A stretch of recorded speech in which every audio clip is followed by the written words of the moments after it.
Friends, అందరికీ నమస్కారం. నాటుకోళ్ళు పెంచే వాళ్ళు ఎవరైతే ఉన్నారో వాళ్ళ కోసం ఈ వీడియో.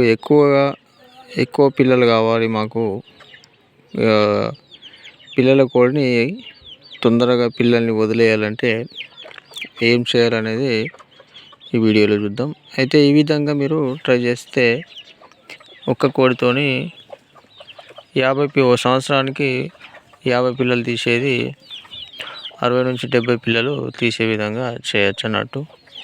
అయితే జనరల్గా మనము కోడి పుంజుతో జత కలిసినప్పుడు అది ఒక 4 రోజుల తర్వాత ఎగ్స్ అనేది పెడతా అన్నమాట. అయితే మనము ఈ పిల్లలు తీసిన కోడిని ఒక 2 months కన్నా ఎక్కువగా పిల్లల్ని పెంచనీయకుండా చూసుకోవాలి. అంటే 2 monthsలో పిల్లలు షెడ్లోకి వచ్చేటట్టు అలవాటు ఆల్రెడీ తల్లి కోడి చేస్తుంది కాబట్టి మనకు అట్లాగే పక్షుల నుంచి, పిల్లుల నుంచి,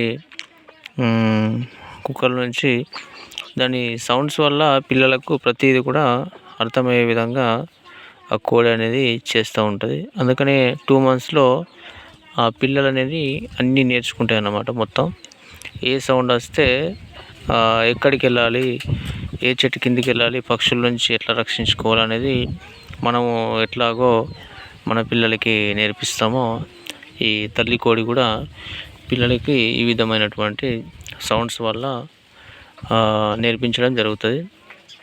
అందువల్ల మినిమం మనము 2 months తర్వాతనే ఈ తల్లి కోడిని వేరు చేయాలి పిల్లల నుంచి.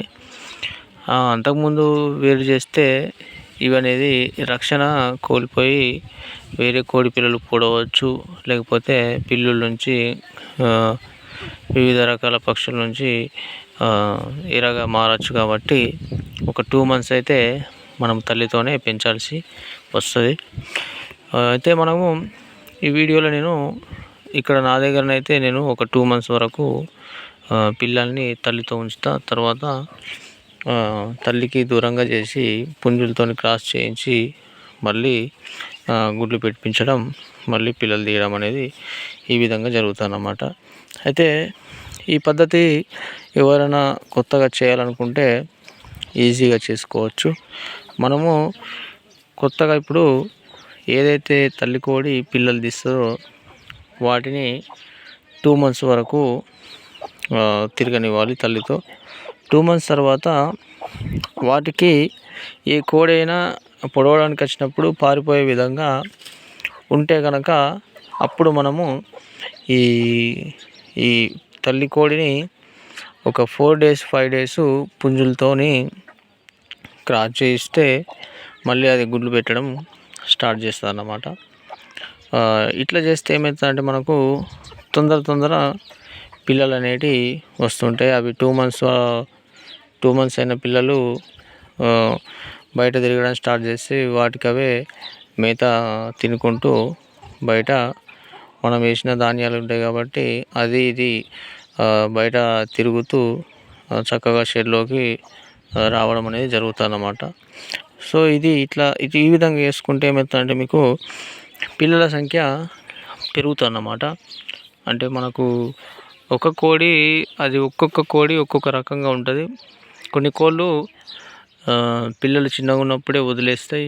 కొన్ని కోళ్ళు పిల్లల్ని పెద్దగా పెంచేంత వరకు కూడా అవి బాధ్యత తీసుకుంటాయి. కాబట్టి అలాంటి కోళ్ళను మనము ఒక కోడి 4 నెలల తర్వాత కూడా పిల్లల్ని వదిలేసి మళ్ళీ గుడ్డు పెట్టడం స్టార్ట్ చేస్తాం అన్నమాట. అలాంటి పిల్లల్ని ఏం చేయాలంటే 2 months తర్వాత మంచి పుంజులు ఏదైతే మనకు పెద్ద సైజు పుంజులు ఉంటాయో వాటితో క్రాస్ చేయిస్తే మనకు ఈ మళ్ళీ గుడ్లు పెట్టడం స్టార్ట్ చేస్తే తర్వాత మళ్ళీ పిల్లలు వచ్చే అవకాశం ఉంటుంది. అంటే ఈ విధంగా చేసుకుంటే మనకు ఇంక్యుబేటర్ లేని వాళ్ళు ఈ విధంగా చేసుకుంటే ఏమవుతుందంటే ఎక్కువగా పిల్లలు వచ్చేటటువంటి అవకాశం ఉంటుంది. ఒక్క కోడితో మనకు సంవత్సరానికి 80 పిల్లలు కూడా తెచ్చుకునే విధంగా ఈ పద్ధతిని ఫాలో కావాలి. సో ఇది మనకు వీడియోలో అయితే ఇది ఎక్స్ప్లెయిన్ చేయాలని అనుకున్నాను నేను. అలాగే కొన్ని కోళ్ళకు కొంతమంది గుడ్ల కోసము చూస్తారు కాబట్టి అలాంటి వాళ్ళకు కూడా ఈ పద్ధతి అనేది ఉపయోగపడుతుంది. 2 మంత్స్ తర్వాత మనం పుంజులతో క్రాస్ చేస్తే వాళ్ళకి కావాల్సినటువంటి గుడ్లు వచ్చేస్తాయి అన్నమాట. సో ఇది మనం ఈరోజు తెలుసుకున్న వీడియోలో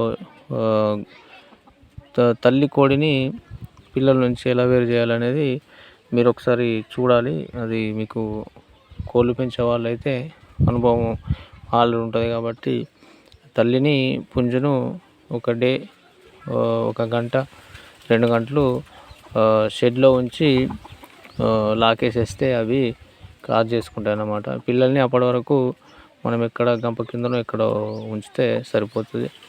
ఈ విధంగా చేసుకుంటే క్రాసింగ్ అనేది సక్రమంగా జరిగి తొందరగా గుడ్లు పెట్టేటటువంటి అవకాశం ఉంటుంది.